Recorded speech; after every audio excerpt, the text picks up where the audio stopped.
et revoir les vidéos de tous nos intervenants et de toutes les questions qui ont pu être posées dans le chat et auxquelles les intervenants des différents parcours ont répondu au fil de l'eau, au fur et à mesure de ces soirées qui ont vu passer des formations très diverses puisque il existe des cursus franco-allemands dans plusieurs domaines du post-bac, que ce soit les sciences, que ce soit les sciences humaines, que ce soit les sciences po, que ce soit le droit, et j'en passe.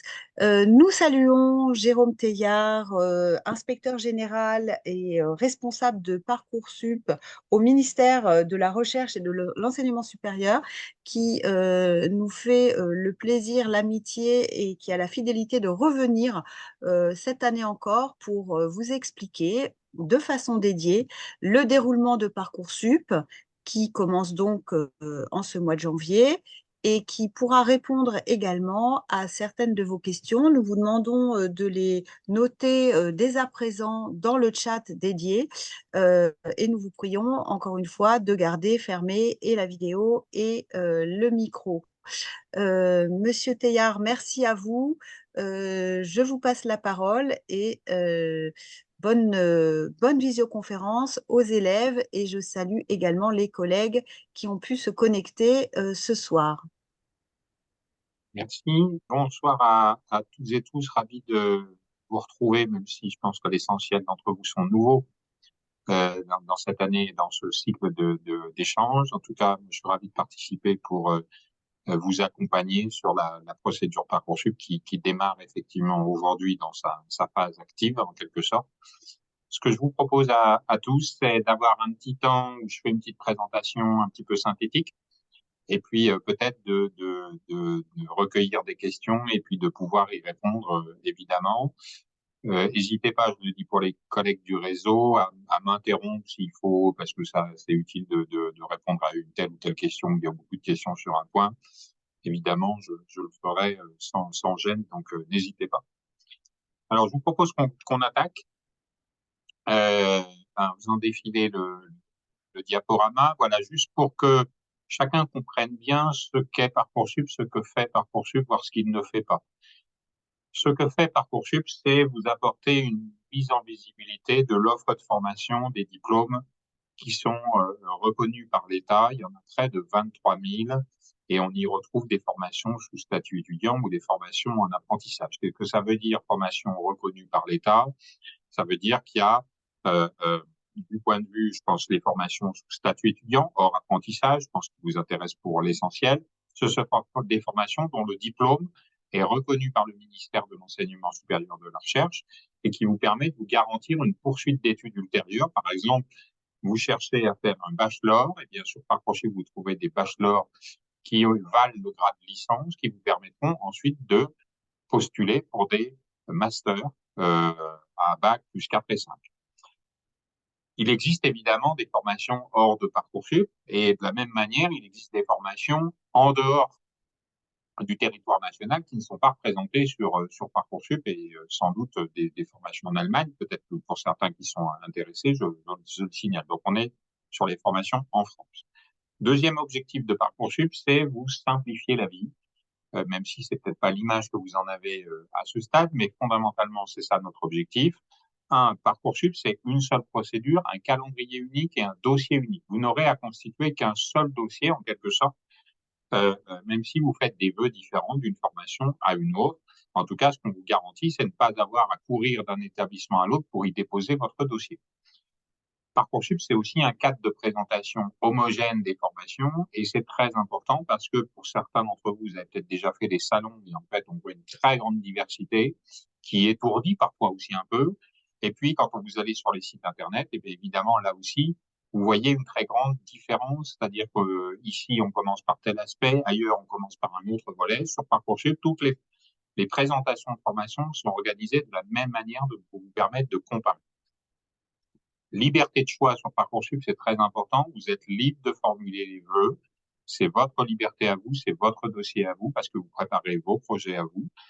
Et vous n'avez pas à les classer. Vous n'avez pas à vous dire est-ce que je préfère ceci ou cela au moment où vous formulez vos vœux. C'est vraiment l'expression d'abord des formations qui vous intéressent, là où vous êtes motivé. Pourquoi? Parce que On évite ainsi l'autocensure et puis on évite aussi d'avoir à vous poser des questions qui finalement ne seront importantes qu'au moment où vous ferez des choix entre telle ou telle proposition de la part des formations, mais pas que vous les ayez à les faire en amont. Ce qui est important à vous dire et à le redire, c'est que malgré ce que vous avez pu entendre ou lire parfois, ça n'est pas Parcoursup qui fait l'analyse de votre dossier. Je ne connaîtrai jamais votre dossier, je ne l'examinerai pas. Pour une raison toute simple, c'est que je ne suis pas compétent pour examiner si votre candidature est pertinente pour telle ou telle formation. Moi, ce que je recueille, ce sont vos candidatures, je facilite l'expression de vos vœux, et ensuite je les transmets à des enseignants du supérieur qui sont eux qui vont examiner votre dossier et feront des réponses que je vais, moi, vous transmettre. En quelque sorte, je suis plus un messager, je ne suis pas le message, ce sont bien des formations post-bac qui le font. Si on tourne la page, pour arriver à vos principe de transparence, qui est une priorité parce que c'est la transparence sur les informations, sur les formations qui vous permettent ensuite, finalement, de faire vos choix. Alors, transparence, c'est à la fois sur les critères, mais ça peut être aussi transparence parce qu'on demande aux enseignants du supérieur de vous délivrer des conseils, transparence parce qu'on vous apporte des chiffres clés dans le dossier Parcoursup qui vous permettent d'anticiper en quelque sorte le déroulement de la phase d'admission de Parcoursup et puis d'identifier si une formation est très demandée, peu demandée. L'accompagnement personnalisé, il est important. Vous n'êtes pas tout seul pour faire des choix, vous n'êtes pas tout seul sur Parcoursup. Il y a à la fois votre encadrement de proximité et nous avons écrit à l'ensemble des proviseurs de France de manière à leur dire d'accompagner, d'organiser des temps d'échange avec les lycéens, avec leurs parents pour les conseiller. Il y a sans doute des parents qui sont avec nous ce soir. Je m'exprime donc aussi pour eux. Et puis, on a des dispositifs d'accompagnement. À la fois, on fait beaucoup de live qui permet, un peu comme celui-ci, des Généraux, j'en ai fait un il y a 20 minutes, pour destiner à là aussi à informer, renseigner. Il y a aussi l'accompagnement que l'on met en place à travers les rectorats pour ceux qui n'auraient pas de proposition. Je pense qu'il faut être rassuré de ce point de vue-là. On ne vous abandonne pas et notre objectif, c'est vraiment d'accompagner tous ceux qui ont un projet d'accès à l'enseignement supérieur pour essayer d'avoir le projet qui correspond le mieux à leurs capacités et à leurs leçons. Prise en compte de votre profil pour favoriser l'égalité de chances et de réussite. À la fois, on a plusieurs dispositifs, mais je voudrais, alors ce qui n'est pas dans le texte ici, mais le dire, c'est que pour ceux qui sont, comme vous, inscrits dans une section linguistique BIBAC, nous prenons en compte votre profil particulier. C'est bien un élément qui remonte dans votre scolarité de la part de votre lycée et vous pourrez identifier dans votre dossier Parcoursup que nous avons bien pris en compte votre caractéristique, la spécificité de votre parcours et ça permettra ensuite qu'on puisse rendre compte aux formations du supérieur de cette spécificité-là. Pardon. Une petite vision, si on passe à la slide suivante, maintenant qu'on a vu les grands principes, le calendrier, si on se le projette sur l'année, vous voyez bien, on est le 17 janvier, 2 échéances sur lesquelles je reviendrai, formuler des vœux jusqu'au 14 mars, 23h59, finaliser votre dossier jusqu'au 3 avril, on vous laissera un peu plus de temps, j'y reviendrai. Ensuite, les dossiers partent vers les formations du supérieur qui les examineront. Et à compter du 30 mai, eh bien, vous recevrez les réponses à chacun des vœux que vous avez formulés. Vous recevrez les réponses des formations. Et il y aura un temps entre le 30 mai et le 12 juillet, un temps d'échange. Vous acceptez des formations, vous renoncez à certaines formations. Voilà. L'objectif, c'est bien de terminer au 12 juillet, avant les vacances scolaires de manière générale et les départs en vacances, l'échéance, de manière à ce que vous puissiez ensuite être tranquille, qui pour déménager parce que vous allez vous installer dans une ville, mais aussi pour partir en vacances ou faire un job d'été parce que vous en avez nécessité, en tout cas pour préparer votre rentrée sereinement. Si on passe à la slide suivante, je vous ai parlé de 23 000 formations. On y retrouve donc des formations sous statut étudiant dans une très grande diversité, à la fois les formations qui sont portées par les universités, les licences, les parcours préparatoires aux professeurs des écoles, les parcours d'accès santé, mais on y retrouve aussi toutes les formations, classes préparatoires aux grandes écoles, BTS, BUT, Institut d'études politiques, formation de la culture, formation des armées, école de commerce ou d'ingénieurs, une très grande diversité. On y trouve, je le disais, des formations sous statut apprenti dans lequel vous êtes en alternance. L'alternance, ça veut dire quoi?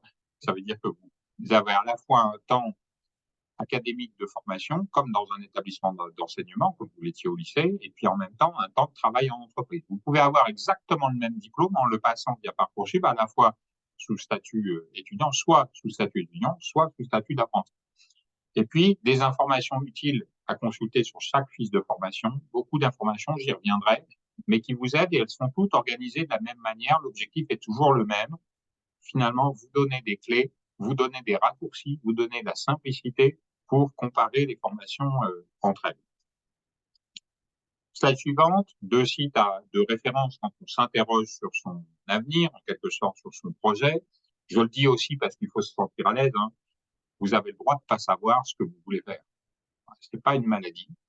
Et en plus, on en guérit, même si ce n'est pas une maladie. Et peut-être pour certains d'entre vous, vous mettrez plusieurs années à trouver ce que vous voulez faire. Mais ça ne vous empêchera pas d'avancer. Je pense qu'il faut aussi relativiser ce Parcoursup de ce point de vue-là. Ce n'est pas un choix définitif de votre cursus de vie. Vous en ferez bien d'autres de choix. Et en tout cas, vous avez à la fois le site Avenir Unicef dans lequel vous pouvez consulter de l'information sur les métiers, c'est important. Et puis, vous avez le moteur de recherche de Parcoursup, qui est un moteur qui vous aide à rechercher des formations en y trouvant, il est en accès libre, hein, vous pourriez accéder depuis le site parcoursup.gouv.fr et vous y trouvez de l'information sur toutes les formations disponibles sur le territoire national. Vous pouvez utiliser des filtres, des critères géographiques, vous pouvez utiliser des mots-clés. Vous verrez, vous avez beaucoup de moyens pour trouver les formations qui vous intéressent. Le bon réflexe, quand on va sur la slide suivante, c'est de participer à des lives, mais vous avez déjà pris ce réflexe ce soir. Et puis, c'est aussi d'échanger avec les enseignants dans votre lycée, professeur principal, psychologue de l'éducation nationale. Ça peut être aussi un professeur avec qui vous avez une proximité de discussion. Ce qui compte, c'est pas tant que votre enseignant, professeur principal, soit spécialiste de toutes les formations du supérieur. Moi-même, je ne le suis pas. Ce qui compte, c'est qu'il vous connaisse. Ce qui compte, c'est qu'il vous aide finalement à ne pas vous auto-censurer et à profiter de ce temps pour découvrir des formations. Moi, je fais le pari, parce que j'étais dans la même situation que vous, qu'il y a certaines formations sur Parcoursup que vous ne connaissez pas. Et c'est pour ça qu'on vous donne aussi, à chaque fois qu'on vous allez sur une feuille formation, il y a une suggestion de formation similaire, parce que, vous savez, je vais employer une expression, pas détourner une expression populaire, il n'y a pas qu'un seul chemin qui mène à Rome. Alors, sans doute pas tous les chemins mènent à Rome, mais beaucoup de chemins mènent à Rome. Et quand on est intéressé par un environnement professionnel, eh ben, il peut y avoir beaucoup de formations différentes qui permettent d'y conduire. Et je crois qu'il faut aussi prendre en compte cet élément au moment où vous vous intéressez à votre projet. Si je vais sur la slide suivante, donc, qu'on voit en paysage, 17 janvier, ouverture des inscriptions sur Parcoursup et formulation des vœux jusqu'au 14 mars et puis ensuite le 3 avril. Pendant ce temps-là, en février-mars, vous aurez vos conseils de classe, que ça puisse être un conseil trimestriel, semestriel selon les établissements scolaires dans lesquels vous êtes. Et puis, les éléments d'information vous remonteront. Et entre avril et mai, ce sont les formations qui feront l'analyse de vos candidatures. Ce sont des enseignants. Ce sont ces enseignants qui ont défini des critères que vous pouvez consulter sur Parcoursup. Ce sont les mêmes enseignants qui vont analyser les candidatures. Et je vais même vous dire que ce sont les mêmes enseignants qui, si vous devenez étudiant dans la formation, vous accueilleront avec la mission de vous faire réussir et de vous aider à approfondir vos connaissances. C'est ça, finalement, la règle sur Parcoursup. Alors, si on va sur la slide suivante, qu'est-ce que ça veut dire créer son dossier sur Parcoursup? Alors, c'est assez simple. Laissez-vous guider, finalement, par la démarche. Il vous sera demandé d'abord de créer un compte avec votre adresse mail, une adresse personnelle. Évitez des fois aussi l'adresse du lycée, en fait, qu'on vous donnerait au lycée. Vous pouvez avoir une adresse personnelle en Gmail, enfin, vous connaissez tous les opérateurs qui vous proposent. En tout cas, celle que vous consultez et qui est valide, et puis un mot de passe. Et puis, vous pourrez ensuite créer votre dossier avec votre identifiant national élève. C'est tout simple. L'INE, il se trouve sur vos bulletins scolaires, il se trouve sur vos résultats de baccalauréat de français. Et puis, si vous l'avez perdu, vous le demandez à votre scolarité de votre lycée, il vous le communique. Point important pour les parents qui sont avec nous ce soir, vous pouvez, à chaque fois que votre enfant, fils ou fille, fait son dossier sur Parcoursup, les parents peuvent y renseigner les informations de mail, les informations de portable qui leur sont personnelles. Cela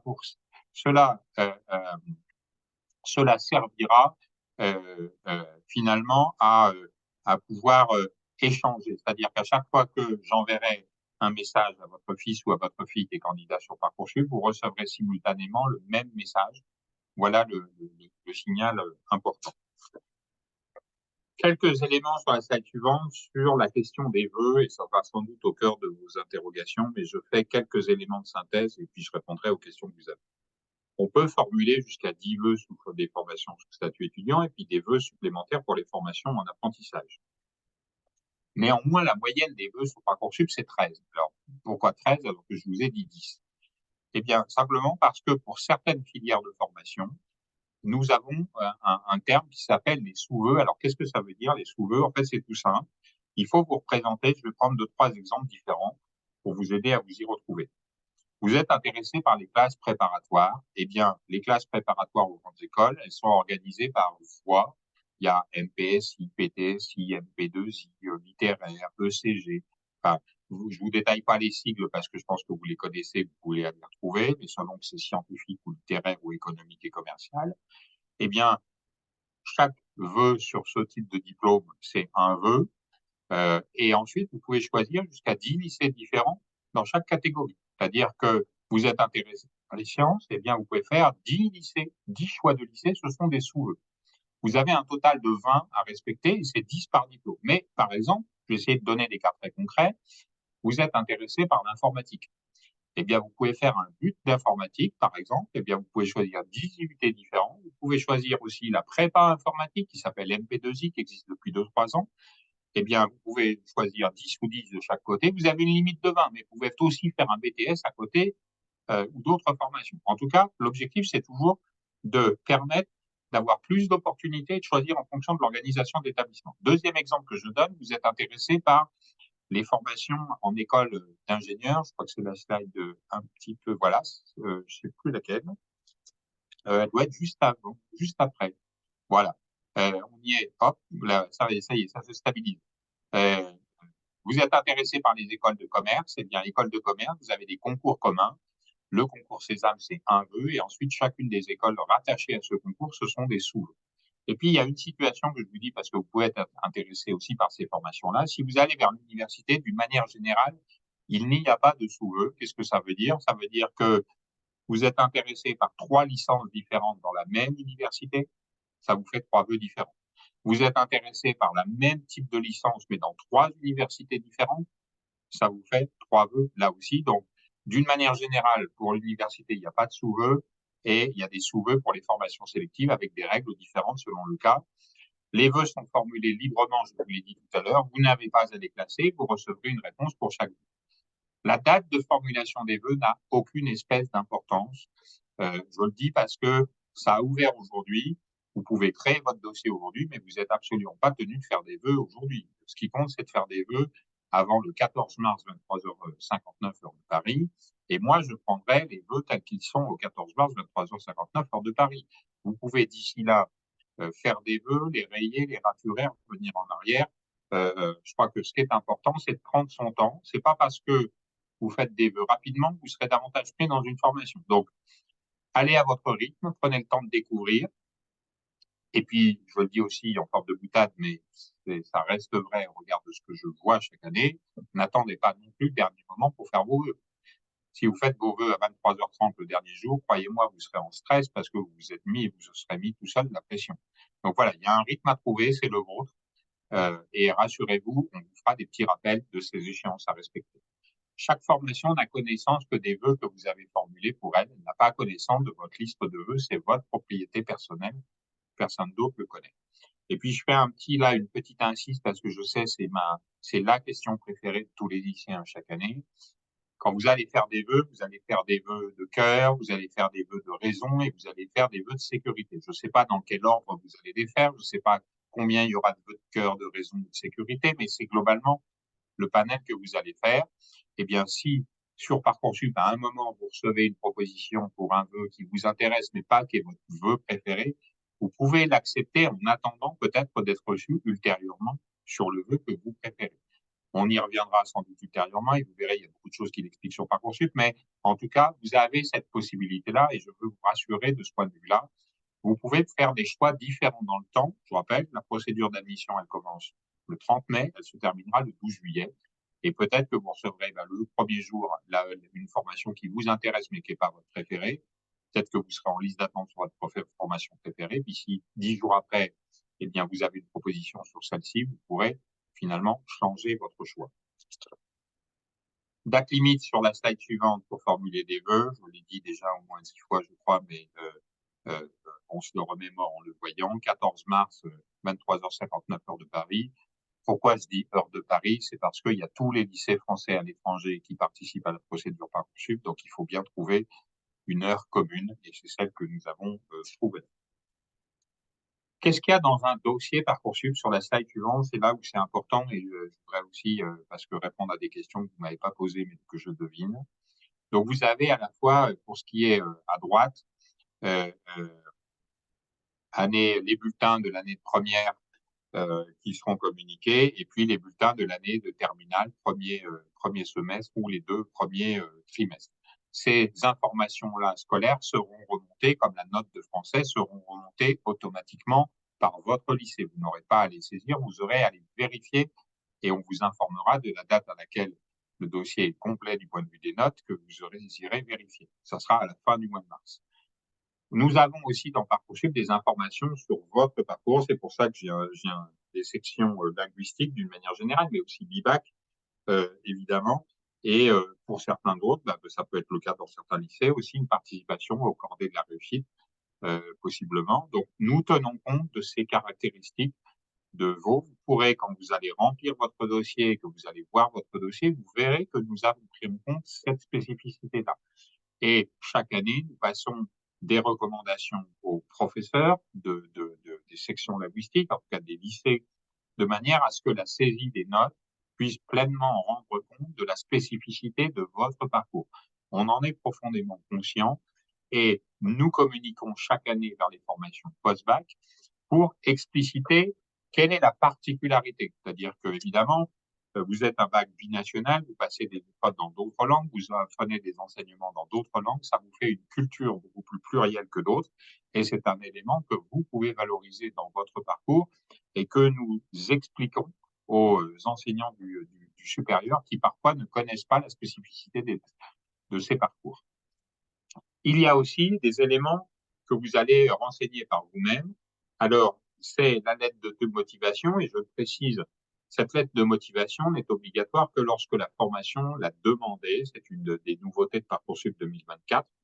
Si la formation ne l'a pas demandé, vous n'aurez pas cette pièce. De toute façon, toutes les pièces que vous avez à remplir, elles sont mentionnées dans votre dossier, et c'est une garantie que vous apporte Parcoursup. Il n'y a pas d'autres pièces à fournir en dehors du dossier de Parcoursup, de ce qui vous est demandé dans le dossier Parcoursup. Des pièces complémentaires par certaines formations, je donne un exemple parce que je les pratique.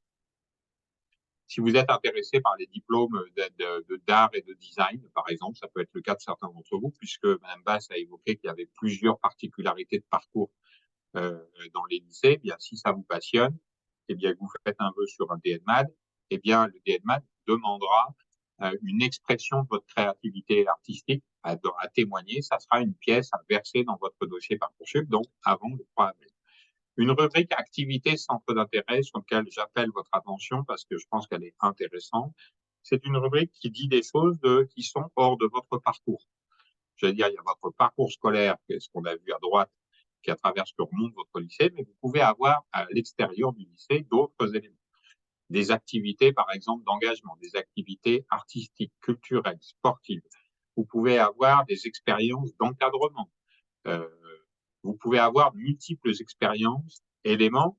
Finalement, ce qui est intéressant, c'est de parler de vous, y compris parce que ça peut utilement renseigner sur l'orientation que vous avez choisie et sur votre intérêt pour aller dans telle ou telle formation. Et puis, il y a ce qu'on appelle la fiche à venir renseignée par votre lycée. Cette fiche à venir, elle comporte à la fois le rappel des notes, elle comporte de terminale, elle comporte des éléments sur votre positionnement dans la classe, de manière à ce que les formations post-bac puissent appréhender comment se situent ces élèves par rapport à ces camarades d'autres groupes d'enseignement. Elle comporte aussi l'appréciation des professeurs principaux et l'appréciation de votre proviseur sur la cohérence du vœu que vous avez formulé par rapport à votre scolarité et puis sur votre capacité à réussir. Il y a une fiche à venir pour chaque vœu, elle est distincte. Et évidemment, votre proviseur peut avoir une appréciation distincte selon les choix que vous faites. Vous aurez communication de la totalité des informations dans cette fiche à venir à compter du 30 mai, pas au moment où les enseignants la renseignent et au moment où le proviseur la renseigne. On veut éviter que les proviseurs soient finalement sollicités par les parents pour qu'est-ce que vous mettez dans l'appréciation de mon fils. Faites-leur confiance comme vous leur faites confiance dans les enseignements.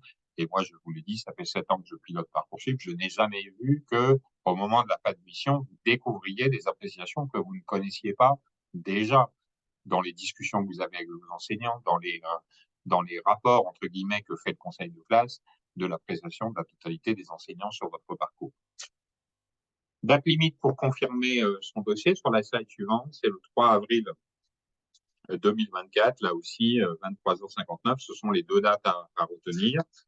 Peut-être pour terminer, sur la slide suivante, une petite mise en visibilité de ce que sera la phase de choix, où vous recevez des réponses et où vous décidez, parce que Parcoursup, à la fin, c'est toujours fait pour choisir. Il faut choisir la formation dans laquelle on ira. À partir du 30 mai, vous pourrez consulter euh, euh, les réponses des formations et vous pourrez faire vos choix. Les résultats du baccalauréat interviennent le 8 juillet. À partir du 4 juillet, ceux qui n'auraient pas de proposition d'admission pourront solliciter un accompagnement des rectorats directement depuis leur dossier. Et puis, la fin de la phase principale, ça sera le 12 juillet, comme je l'ai évoqué tout à l'heure. Quelques petits conseils pour terminer sur la slide suivante. 1, prendre connaissance du calendrier, des modalités de fonctionnement sur la plateforme. Il y a des vidéos, tutos, comment je m'inscris, comment je formule des vœux, comment je complète mon dossier, qui reprennent par le menu ce que j'ai pu vous dire, y compris plus en détail avec des expressions d'interface.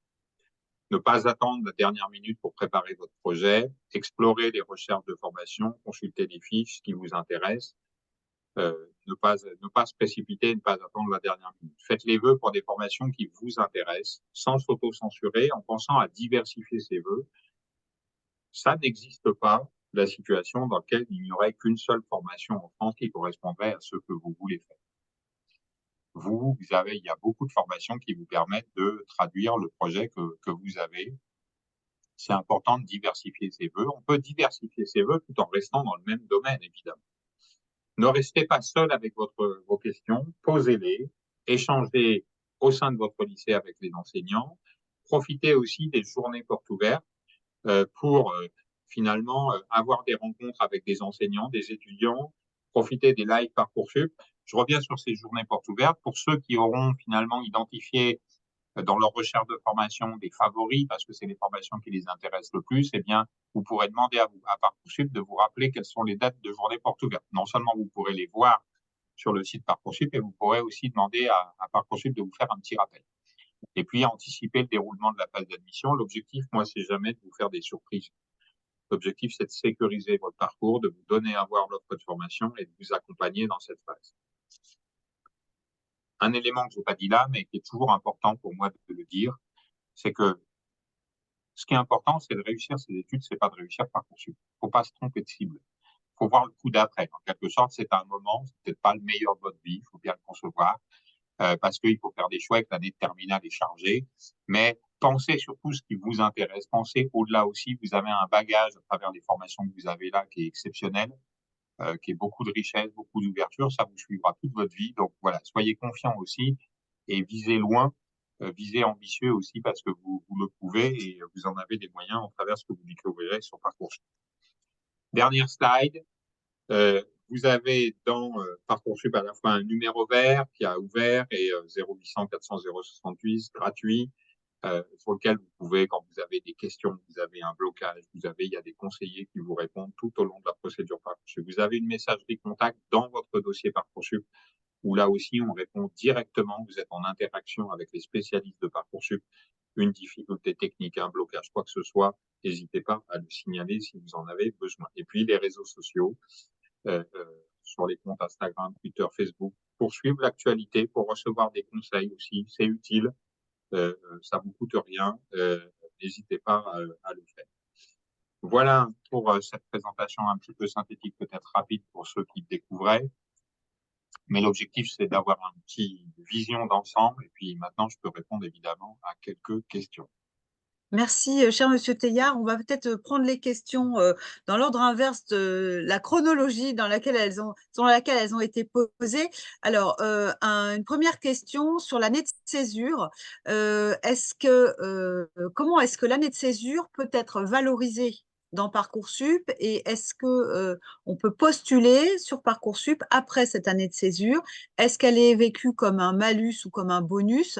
Voilà pour Alors, les questions autour de cette il y a- année particulière qui est autorisée par ailleurs.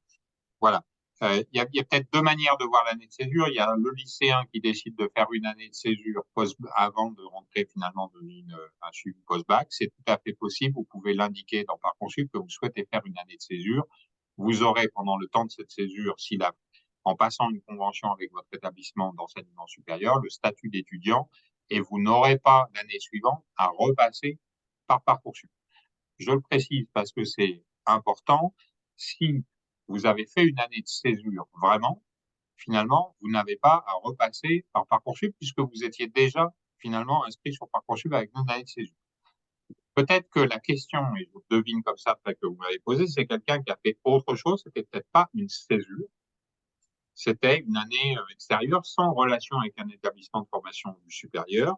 Et auquel cas, comment on peut le valoriser quand on a eu une expérience en dehors d'un établissement sans s'y inscrire au départ? Eh bien, il n'y a pas de malus ou de bonus particulier. Je pense qu'il y a par contre sans doute à expliquer ce que vous en avez ressorti et comment ça vous aide à construire votre projet d'orientation. Je devine que quand on a fait une période de coupure, on s'est enrichi aussi parce qu'on est allé faire une expérience particulière et que ça vous aide à trouver votre projet d'orientation. Ben à ce moment-là, vous avez, pour les étudiants qui sont en recherche d'une réorientation en quelque sorte, eh bien, vous pouvez valoriser. Il y a une fiche de suivi qui est dédiée à cela précisément pour expliciter et n'hésitez pas à travers cette fiche de suivi, à travers la rubrique activité centre d'intérêt, d'expliquer comment ce temps que vous avez fait pour vous, finalement, et pour des projets peut-être qui vous tenaient à cœur, comment ça peut aider votre orientation et votre recherche d'orientation. Alors, on a compris que, évidemment, ça ne pouvait pas être un malus. Une question toujours sur l'année de césure. Est-ce qu'il est possible de faire l'année de césure une fois qu'on a été accepté par une école Oui, et revenir l'année suivante, c'est-à-dire garder le bénéfice de l'inscription exactement. sur Parcoursup? C'est ce que j'ai essayé d'expliciter tout à l'heure, c'est-à-dire que vous êtes un lycéen, vous faites des vœux et vous dites voilà, je veux quand même faire une césure. Cette information, au départ, je vais la garder pour moi. Elle ne sera pas transmise à la formation au moment où elle examine votre dossier. Si elle vous répond favorablement que vous l'acceptez, au moment où vous irez vous inscrire, moi, j'aurai communiqué à l'établissement que vous étiez intéressé pour faire une césure. Vous aurez à déposer officiellement auprès de votre établissement d'accueil un dossier. Il passera une convention avec vous. Il a le droit de refuser. Je ne connais pas de cas concret, mais j'imagine c'est quand il y a rien derrière la césure, en fait.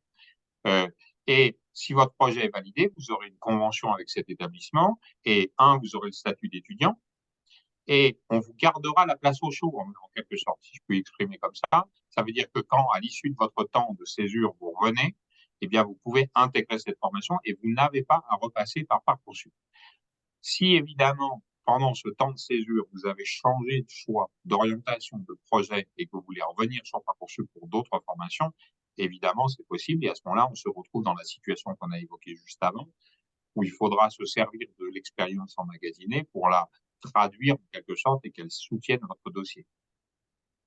Merci beaucoup pour cette explication très claire. Une autre question qui est revenue plusieurs fois, quand on est accepté dans le cadre d'aucune formation, comment est-ce que ça peut se passer pour le Alors, futur étudiant? vous avez raison de me poser cette question parce que on peut toujours, c'est bien aussi de se connaître qu'est-ce qui arrive. Je vous dis que fondamentalement, je suis pas sûr que ça arrive à beaucoup d'entre vous. Parce que je sais ce que sont les lycées, ce quand on est dans des bibacs, c'est quand même des très bons dossiers. Et ce qui est important à savoir, c'est que, eh bien, quand on n'a pas de proposition sur Parcoursup, vous pouvez demander l'appui du rectorat. Je le dis aussi pour que dire que mon propos est simplement pas du positivisme parce que j'y crois et parce que je défends Parcoursup, c'est parce que statistiquement, 95% des lycéens ont au moins une proposition d'admission sur Parcoursup. Et quand je prends ceux qui sont dans la voie générale, ce qui est le cas pour les BAC, c'est 98% des lycéens. Donc, je pense que 98% des lycéens, je suis pas allé très très loin en mathématiques pour tout vous dire, mais j'ai à peu près compris que 98% sur une classe de 30, ça fait même pas un. Donc, vous voyez que statistiquement, vous avez tous les moyens. Par contre, ce qui est important, et je voudrais euh, profiter de votre question pour le dire, c'est que euh, pourquoi parfois on peut avoir pas de réponse, y compris quand on est un excellent élève. Il y a deux éléments, il y a au moins deux éléments, je vais dire. Un, on n'a fait qu'un seul vœu sur Parcoursup. On a eu une prise de risque. Et en plus, l'autre cas, mais qui peut être proche de celui-ci, on a choisi que des établissements extrêmement sélectifs, extrêmement demandés. Et pour vous dire, il y a 15% des lycéens en France qui ont une mention très bien au baccalauréat. Il y a 40% de la série générale qui ont une mention bien ou très bien. Donc, vous voyez que quand on est un élève brillant, ce qui est bien, on n'est pas tout seul. Et que pour certaines formations, donc, d'où mon conseil tout à l'heure, diversifiez vos vœux. Quand vous diversifiez vos vœux, je pense que vraiment, vous avez le moyen de vous prémunir de cette situation. Encore une fois, faites des vœux pour ce qui vous intéresse. Ne faites pas de vœux pour juste dire faire un vœu. Ça n'a pas de sens. Enfin, je veux dire, vraiment, l'enseignement supérieur, c'est fait pour vous épanouir, pas fait pour vous ennuyer, quoi. Merci beaucoup, Monsieur Teilhard. Une autre question qui a été posée suite au changement de cette année, à savoir que les notes de spécialité eh bien, ne puissent plus être intégrées comme l'an passé, donc dans Parcoursup. La question est de savoir si, malgré tout, ces notes peuvent interférer d'une manière ou d'une autre encore pour la sélection des candidats sur Parcoursup. Merci. Alors, pour vous dire, moi, j'étais vraiment favorable à ce que ces notes soient dans le dossier Parcoursup. Euh, L'histoire, enfin, je vais dire à la fois des lycéens qui vous ont précédé ont eu parfois une attitude un peu légère vis-à-vis des enseignements une fois passé le baccalauréat. Moyennant quoi, on se retrouve avec les enseignements qui vont jusqu'au mois de juin et les épreuves qui se passent en juin. Donc, ce qui est important quand même, parce que je vous le dis toujours, ce qui compte, c'est que vous soyez bien formés pour vos études supérieures. Et si les épreuves sont en juin, si ça vous permet d'approfondir vos enseignements, c'est une bonne chose. Deux, parce que les épreuves seront en juin, nous ne pourrons pas en les prendre en compte dans ce qu'on appelle la phase principale de Parcoursup, puisque les dossiers seront finalisés, je l'ai dit, au début du mois d'avril et transmis aux formations post-bac et elles vous répondront à partir du 30 mai. Les épreuves écrites du baccalauréat, elles débuteront dans la semaine du 18 juin. Par contre, évidemment, je ne l'ai pas évoqué tout à l'heure, mais c'est l'occasion de le dire, il y a une phase complémentaire dans Parcoursup. Cette phase complémentaire, elle concerne des formations post-bac qui ont encore des places vacantes, c'est-à-dire qu'ils n'ont plus de candidats, mais ont toujours des places à proposer. C'est des formations intéressantes qui peuvent être dans des domaines très variés. Il y a chaque année de l'ordre de 80 000 candidats qui choisissent leur formation à travers cette phase complémentaire. Eh bien, dans la phase complémentaire, nous pourrons intégrer les résultats du baccalauréat, les résultats des EDS. C'est-à-dire que quand vous ferez, imaginons, vous êtes intéressé par une formation qui est en phase complémentaire et vous faites un vœu le 10 juillet, moi j'aurai eu les résultats le 8 juillet, ce qui veut dire qu'au moment où vous ferez vos vœux, vous aurez dans votre dossier Parcoursup l'intégration de la totalité de vos résultats du baccalauréat. Mais pour la phase principale, qui est l'essentiel de Parcoursup, on ne pourra pas les prendre en compte puisque les épreuves se déroulent après l'intervention des classements Parcoursup. Merci beaucoup pour votre réponse et je rebondis tout de suite parce qu'une autre question a été posée en matière de notes. Vous savez que dans certains établissements, il y a une semestrialisation.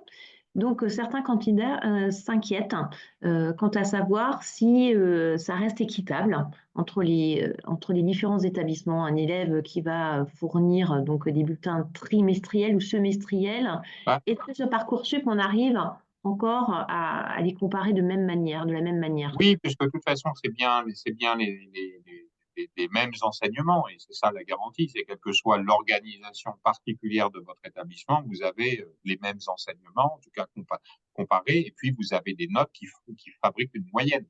Donc de toute façon, il y a des éléments qui sont communs. Ça, c'est l'organisation pédagogique de chaque lycée qui le décide. Évidemment, nous avons transmis à chacun des proviseurs, ils ont des éléments de référence pour savoir s'ils font des choix de trimestrialisation ou de semestrialisation, mais en tout cas, toutes les formations post-bac reçoivent les mêmes types d'éléments. On les note que vous soyez en trimestre ou en semestre. dans les mêmes conditions. Et puis là aussi, je rassure, enfin, je redonne ce chiffre-là, puis 98% des candidats ont au moins une proposition dans la série générale, bien plus d'établissements là qui proposent des trimestres, de la semestrialisation. Parfois, il y a des lycées, je le sais, qui peuvent avoir la semestrialisation en seconde, en première, et puis trimestre en terminale. Voilà, c'est une organisation pédagogique qui dépend évidemment, qui se définit par le chef d'établissement et se débat dans le conseil d'administration du lycée. Et du coup, des questions qui en découlent, hein, c'est le classement. Effectivement, les élèves posent également la question, est-ce que le classement est important et dans quelle mesure et comment est-ce qu'il est établi entre les candidats? Alors, je vais essayer, je prends de ce que je comprends de votre question, parce que le terme classement peut être ambigu, c'est-à-dire que il y a dans la fiche à venir des éléments qui remontent directement de vos lycées sur le position dans votre groupe. Il y a plusieurs élèves, comment vous êtes positionné par rapport à la moyenne de la classe, par rapport à la totalité du groupe. Voilà, ce sont des informations. Elles sont beaucoup utilisées par les écoles, par les classes préparatoires, notamment comme des éléments qui permettent aussi de relativiser la position de tel ou tel élève, et en tout cas de la comparer avec les autres. Le deuxième élément que je peux vous dire, alors, ensuite, les formations, ce sont les formations du supérieur qui vont prendre en compte et établir chacune un classement. Mais ça, ils vont se renseigner sur ces éléments. Mais je voudrais aussi signaler, parce que je crois que c'est toujours important, finalement, il y a les notes, ça peut être très important, et c'est souvent très important, parce que le niveau scolaire est un élément déterminant dans ce qu'utilisent les formations du supérieur, mais elles utilisent aussi beaucoup les appréciations des enseignants, qui leur permettent des fois de relativiser la question de la note, de l'apprécier peut-être différemment ou sous un autre regard. Donc, je crois que tout compte dans un dossier, les éléments d'engagement, et y compris parce que il m'arrive de temps en temps d'aller sur Parcoursup pour regarder des formations parce que moi aussi je vois des changements, je mesure des différences. Je vois y compris des très grands établissements de formation très sélectifs, ils accordent une part à la question de la motivation, ils accordent une part à la question des engagements dont vous pouvez démontrer. Voilà.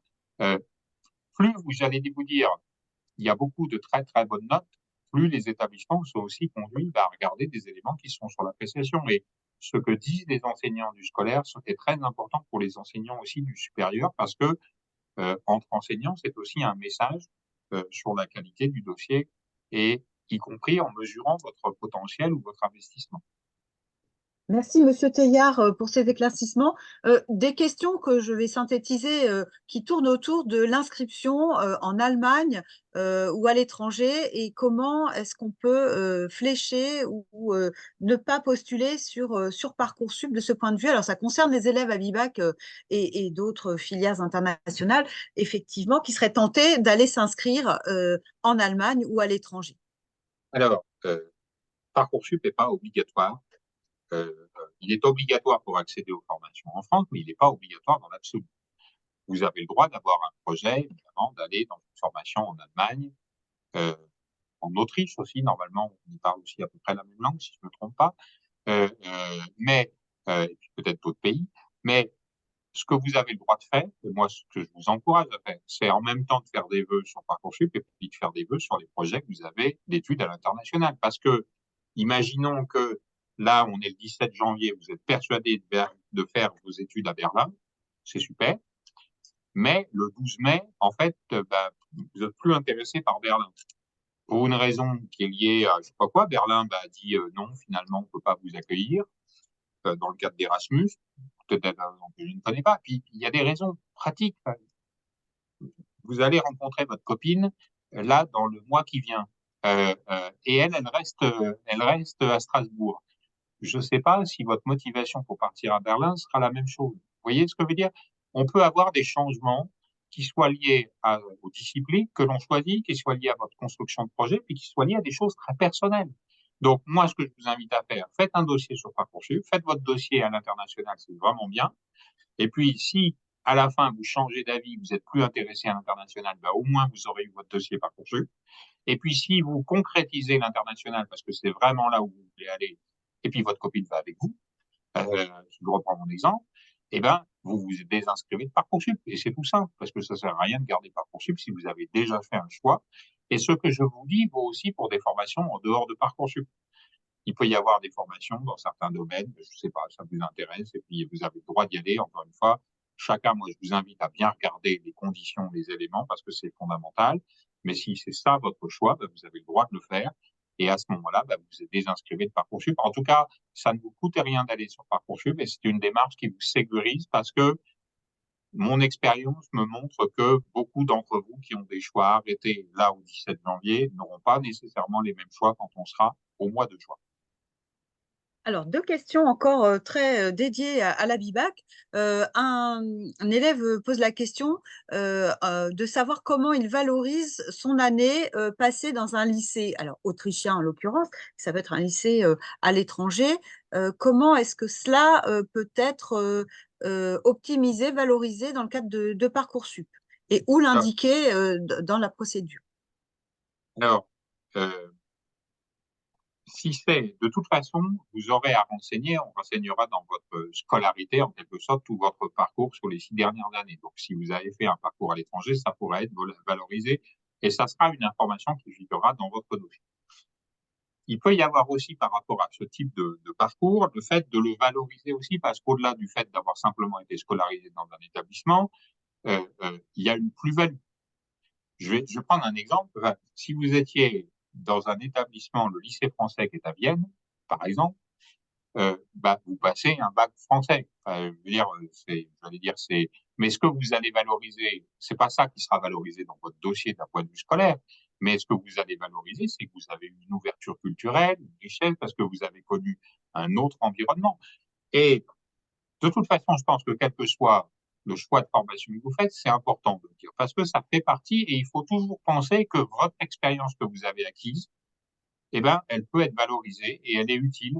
Euh, et puis, si vous voulez faire des études de langue et que vous voulez montrer que vous avez une autonomie, je le dis aussi parce que quand on a fait un séjour, par exemple, à l'étranger, ben, ça veut dire que vous avez manifesté une autonomie, sans doute peut-être plus que d'autres, que vous avez cette capacité-là, vous n'avez pas eu peur. Ben voilà, c'est des éléments que vous pouvez valoriser. J'ai évoqué la rubrique activité centre d'intérêt. Elle est là aussi pour ça. Relater des expériences scolaires ou non scolaires, des expériences d'engagement, des expériences internationales. Voilà, des éléments. À vous de jauger dans quelle mesure ce que vous allez apporter dans cette rubrique va servir votre projet et explique en partie votre motivation. Merci beaucoup. Alors, on a oublié quelques questions. Je vous les livre dans le flot des messages. Est-ce que dans le cadre des sous-vœux, si on veut choisir 20 lycées, peut-on mettre 2 fois MPSI en vœu, comme vœu? Alors, je vais essayer de répondre. En fait, vous pouvez mettre MPSI une fois et en choisissant maximum 10 lycées. Voilà. Si vous m'en mettez 11, Parcoursup vous le refusera. Parce qu'il y a un compteur, je l'ai évoqué tout à l'heure, il y a un compteur dans Parcoursup. Par contre, si vous mettez 10 MPSI et 10 PTSI, Parcoursup les validera. Parce que vous voyez bien, c'est 2 voies de formation différentes et vous êtes allé à la fois au maximum de 20 global, mais en même temps 10 par diplôme. Et une précision, parce que comme ça, je vais jusqu'au bout de la question que vous ne m'avez pas posée. Quand vous allez on parle des prépas, c'est pour ça que je le dis, c'est que vous pouvez aller dans une prépa avec internat ou sans internat. À ce moment-là, ça ne vous compte pas de sous-vœux, c'est un seul sous-vœu que vous preniez internat ou sans internat.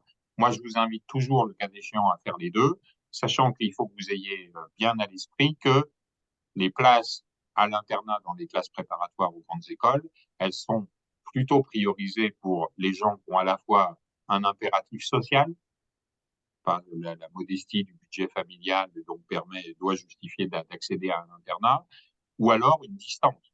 Je suis à 800 km, 900 km du lieu de la formation, et donc je souhaite avoir un internat pour cette raison-là. Merci. Autre question, toujours très en lien avec la BIBAC. Serons-nous automatiquement acceptés dans l'université euh, ou alors l'école partenaire allemande si nous choisissons d'aller vers une licence ou un diplôme franco-allemand? Vous pouvez me le répéter, parce que je Oui, ne suis pas alors sûr. ça concerne les licences ou les diplômes franco-allemands, Moi, donc les cursus spécifiquement d'accord. franco-allemands.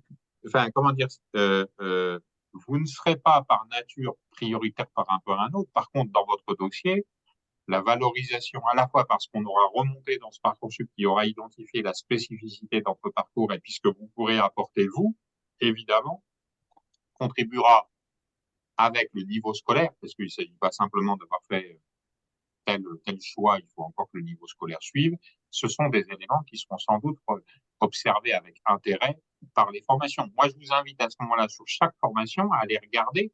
Il y a une rubrique qui s'appelle Comprendre les critères d'analyse des candidatures, dans lequel vous voyez quels sont les éléments qui prennent en compte et vous verrez aussi comment ces éléments-là peuvent être valorisés, en tout cas le niveau scolaire et puis la particularité. Je pense, plus vous allez vers des langues et que vous avez manifesté un cursus qui vous y prépare, globalement, plus je pense que vous avez de chances d'être retenu dans ces formations parce que vous êtes typiquement un dossier qui est presque un dossier parfait par rapport à d'autres qui sont beaucoup plus éloignés de cette culture-là.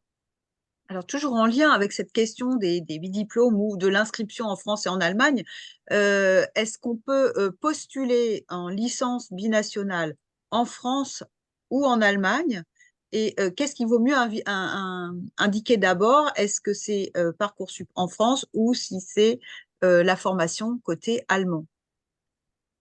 Euh, Qu'est-ce qu'il faut prioriser en fait? Est-ce qu'il faut En prioriser fait, vous n'avez pas, entre guillemets, à prioriser. Enfin, je veux dire, moi, je me place de mon point de vue. Je ne parle pas de la pertinence, de l'intérêt de tel type de diplôme. Je ne sais pas vous comparer un diplôme français avec un diplôme que vous iriez passer en Allemagne. Enfin, j'allais dire, ça va dépendre de ce que vous voulez faire, évidemment, mais c'est pas moi cette information-là. Après, moi, je vous encourage. C'est pas dans les mêmes sacs de bœufs en quelque sorte. C'est-à-dire que ce que vous allez faire pour des études en Allemagne ne rentre pas en compte dans votre dossier Parcoursup. Les deux sont indépendants. Donc, moi, pour reprendre ce que l'on a échangé tout à l'heure ensemble, c'est, je vous invite, si vous avez un projet d'aller vers une université allemande, et c'est très bien, si ça vous intéresse, ben, vous avez la possibilité, par précaution, aussi de faire des vœux pour les universités françaises proposant soit des formations de langue, soit des diplômes, des doubles diplômes franco-allemands. Il doit y en avoir, je ne les connais pas tous, mais vous pouvez les retrouver sur Parcoursup. Et à ce moment-là, comme ça, bah, vous verrez bien, j'allais dire, au moment des réponses que vous recevez, qu'est-ce qui vous intéresse le plus, approfondir votre séjour en Allemagne, revenir en France ou vous établir en France, quitte à faire un parcours, parce que je le redis, moi j'ai fait Erasmus dans mon année de licence, vous aurez toujours la possibilité de repartir à l'étranger dans le cadre de vos études, y compris en France. Ça fait partie de ce qu'on peut faire. Merci beaucoup. Encore une question concernant cette approche par des élèves français ou allemands, ou étrangers, est-ce qu'un élève étranger peut s'inscrire sur Parcoursup? Oui, et j'avoue que vous faites bien de me reposer ces questions parce que je l'avais oublié finalement au regard des questions, mais Parcoursup, quand on est un élève alors allemand, autrichien, j'imagine c'est ceux qui sont peut-être avec nous ce soir, tous les élèves de l'Union européenne sont, j'allais dire, traités sur Parcoursup exactement comme les élèves français. Il n'y a pas de différence. Donc, vous pouvez tout à fait euh, formuler des vœux pour toutes les formations qui vous intéressent. Vous êtes bienvenus sur Parcoursup comme pour l'ensemble des lycéens qui sont français. Alors, d'autres questions concernant les classements. Est-ce que les élèves à BIBAC sont repérés, sont identifiés par rapport à des classements qui peuvent être un petit peu plus sévères et donc peut-être minorer leurs chances d'intégrer certaines formations très exigeantes? Donc, je le disais tout à l'heure, vous pourrez vérifier que dans votre dossier sur Parcoursup, nous avons pris en compte le fait que nous vous connaissons et nous avons pris en compte la spécificité de votre parcours. Les ministères, de manière commune, et notamment le ministère de l'Éducation nationale, passent des consignes à l'ensemble des proviseurs qui ont des sections linguistiques comme les BIBAC ou d'autres comme le bac français international, précisément pour qu'ils puissent, dans les remontées de bulletins scolaires qui sont le cas qui remontent vers Parcoursup, bien souligner la spécificité de votre parcours, aussi bien à travers les deux. Et ces informations spécifiques, la spécificité de votre parcours BIBAC par exemple, sera identifiée sur Parcoursup pour les formations post-bac. Ce que nous faisons en plus, parce que finalement la question se joue là, c'est la manière dont nous pouvons faire passer des messages, nous, vis-à-vis d'une manière générale, pas sur un cas individuel évidemment, mais nous cherchons à bien faire connaître auprès des formations post-bac la spécificité de vos parcours, ce que vous y apprenez. Ils l'ont dans le dossier Parcoursup, mais parfois, je vais vous dire, alors peut-être que vous trouverez ça étonnant, mais quand on n'est pas complètement de la sphère, à Bibac, vous voyez, ça parle pas tout seul. Esabac non plus, Bachibac, moi j'ai cru que c'était une formule magique au départ. C'est pas le cas.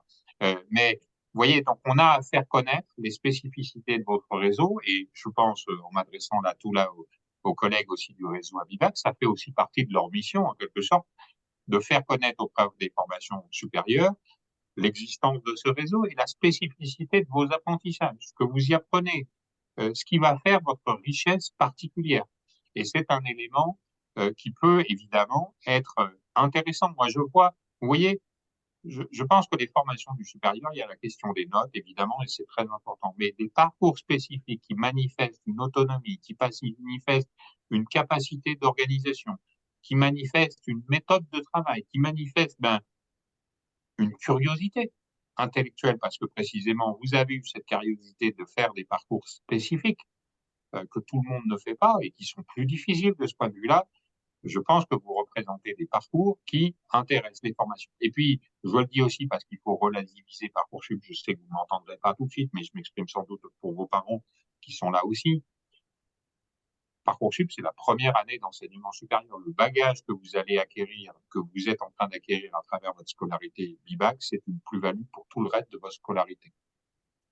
Soyez-en certains, j'en suis certain. Moi, l'année que j'ai faite à l'étranger dans le cadre d'Erasmus, ça me sert encore aujourd'hui. Pas simplement pour la langue, mais pour l'autonomie que j'y ai acquise, pour finalement la capacité à dépasser des peurs que j'avais, d'aller ici ou là. Voilà, donc, ne négligez pas ce que vous y apprenez, qui n'est pas une note.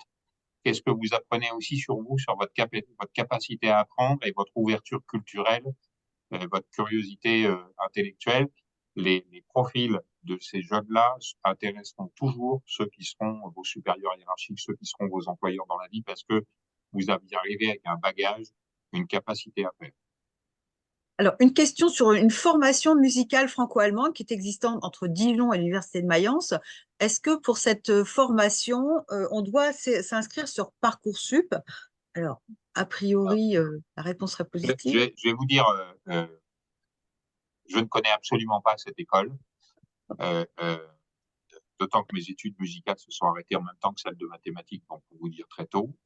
Mais soit la formation elle est présente sur Parcoursup et ça veut dire qu'on passe par Parcoursup, soit elle n'est pas présente sur Parcoursup. Et voilà, je réponds un peu de manière absurde, mais en même temps c'est très vrai, quoi. Enfin, Encore deux.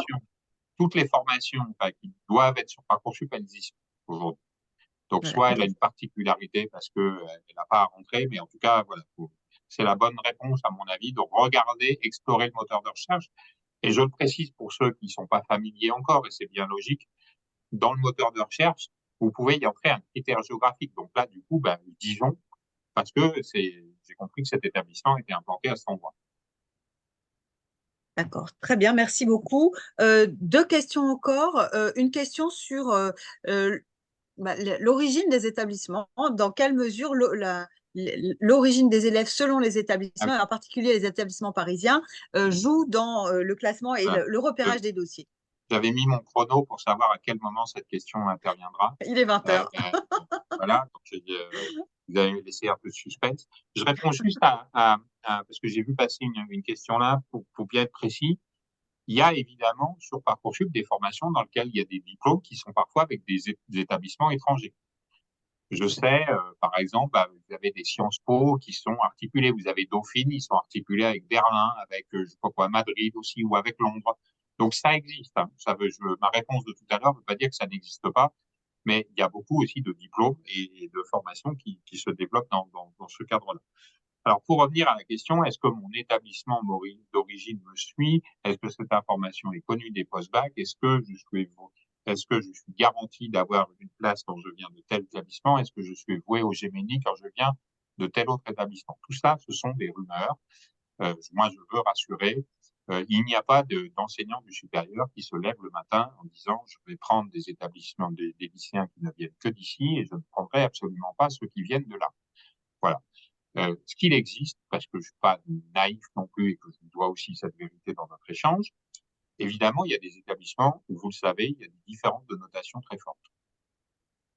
Mais je crois que vous avez aussi, et moi j'ai au moins autant d'expérience que vous en tant que lycéen, des fois c'est même à l'intérieur du lycée où c'est entre les enseignants qu'il y a des différences de notes. Donc c'est pas un sujet qui est nouveau et c'est pas un sujet qui est lié à Parcoursup en soi. Et il y a des formations très sélectives qui des fois regardent et sont au courant des différences de notation et essayent de regarder comment elles apprécient en fonction de ces différents éléments. Mais d'une manière générale, moi je peux vous rassurer, il y a un principe sur Parcoursup de non-discrimination qui s'attache aussi à la question du métier. Il ne peut pas y avoir de critère qui est lié à je prends que des gens d'ici et je ne prends pas des gens de là. Ça n'est pas autorisé sur Parcoursup. Ce n'est pas le principe qu'on conduit sur Parcoursup. Et moi, vraiment, je veux vous rassurer de ce point de vue-là, il ne faut pas se créer des angoisses inutiles et il ne faut pas non plus, parce que, vous voyez, alors, j'ai entendu sur France Inter il y a 2 jours, dans la natalité à Super France, c'est la faute à Parcoursup. Voilà, on peut s'inventer des histoires comme ça toujours, et en disant, est-ce que je dois aller plutôt dans quel établissement plutôt que quel autre? Vivez votre scolarité normalement, tranquillement. Et je crois que l'objectif des formations supérieures, c'est d'abord d'avoir des étudiants qui vont réussir dans les formations. D'avoir des étudiants qui ont compris ce qu'est le contenu des formations, qui sont intéressés, qui sont motivés pour y aller et réussir. C'est ça le travail que font les enseignants du supérieur. Donc voilà, sentez-vous tranquille par rapport à ça. Alors, une dernière question sur la lettre de motivation. Il y a une question particulièrement précise qui demande comment adapter la lettre entre un bachelor Sciences Po et un double diplôme, par exemple, puisque la lettre de motivation peut être commune sur la plateforme.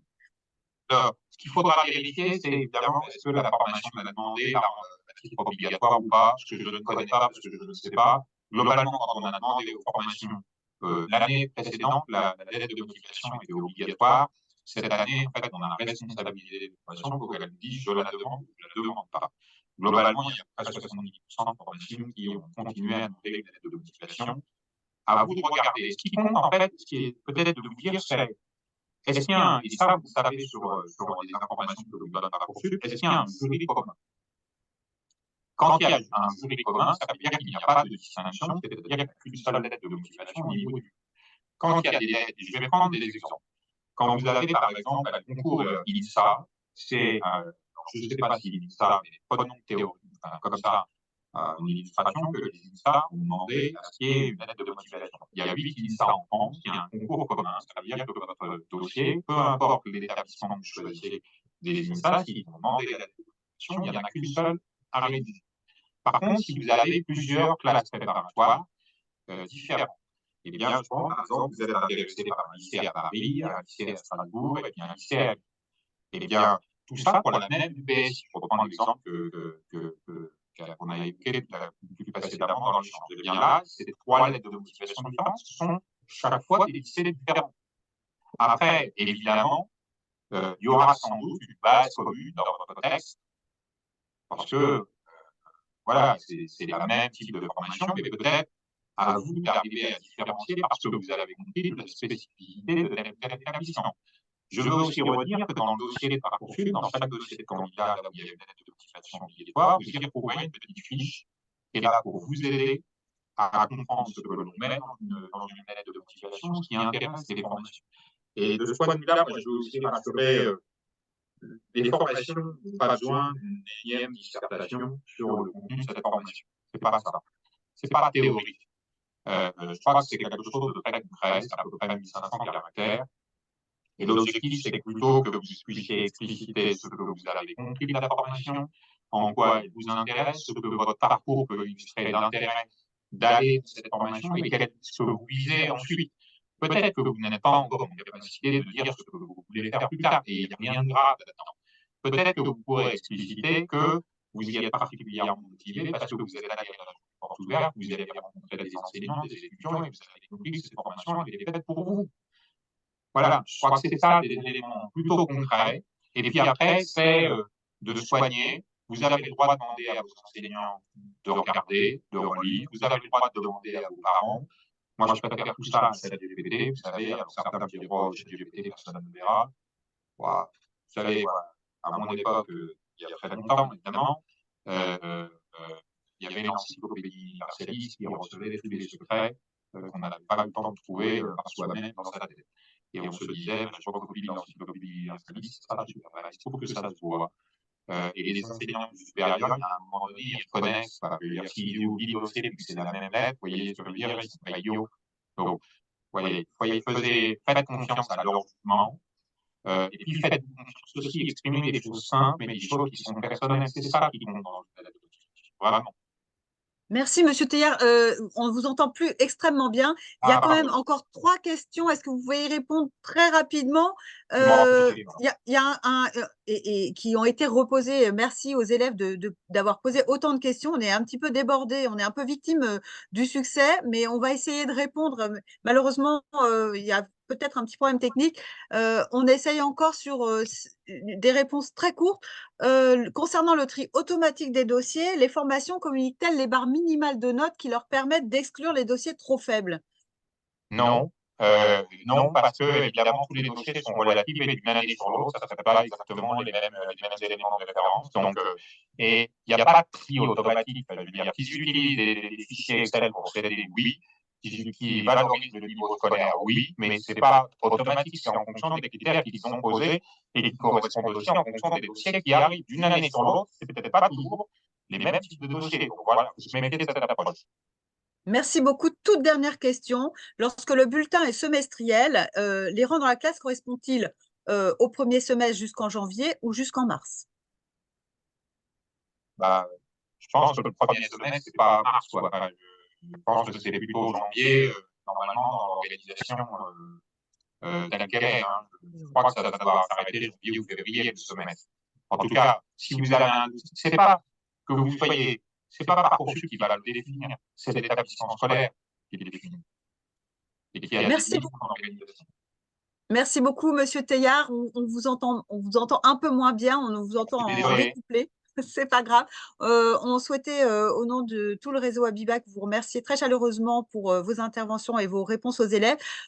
Nous signalons aux élèves qu'il est possible de continuer à poser des questions quelques minutes auxquelles nous répondrons directement dans le chat. Merci pour avoir été si complet, si détaillé, si précis.